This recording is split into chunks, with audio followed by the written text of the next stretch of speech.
আসসালামু আলাইকুম এভরিওয়ান। তো জাস্ট যশোর বিজ্ঞান ও প্রযুক্তি বিশ্ববিদ্যালয় কাটমার্ক 2024 সালে যা ছিল দেখো, সিএসসি এর জন্য 4,418 লাস্ট মেরিট এখান থেকে সিএসসি পেয়েছিল।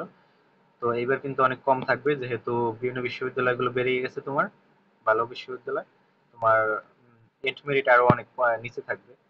তো দেখো, কেমিস্ট্রির জন্য লাস্ট ছিল 16,500 লাস্ট এন্ট মেরিট। তো দেখো, জিএবির জন্য 3397। আর দেখো, মার্ক মার্ক এবার হয়তো কোশ্চেন ইজি হতে পারে, মার্ক কাট মার্ক হয়তো আরো বেশি হতে পারে, যেহেতু ফার্স্ট বেরিয়ে গেছে। তো দেখো, মাইক্রোবায়োলজিতে লাস্ট ছিল 7,000, এনএফটি সাবজেক্টের জন্য লাস্ট ছিল 16,000 মেরিট, ইসি সাবজেক্টের জন্য লাস্ট ছিল 11,000। তো ফার্মেসির জন্য 3,876 ছিল লাস্ট মেরিট। তো এটা প্রত্যেক বছর ভেরি করে। তো এবার আরো অনেক কম হবে বলা যায় লাস্ট মেরিট। তো যশোর বিজ্ঞান ও প্রযুক্তি বিশ্ববিদ্যালয়।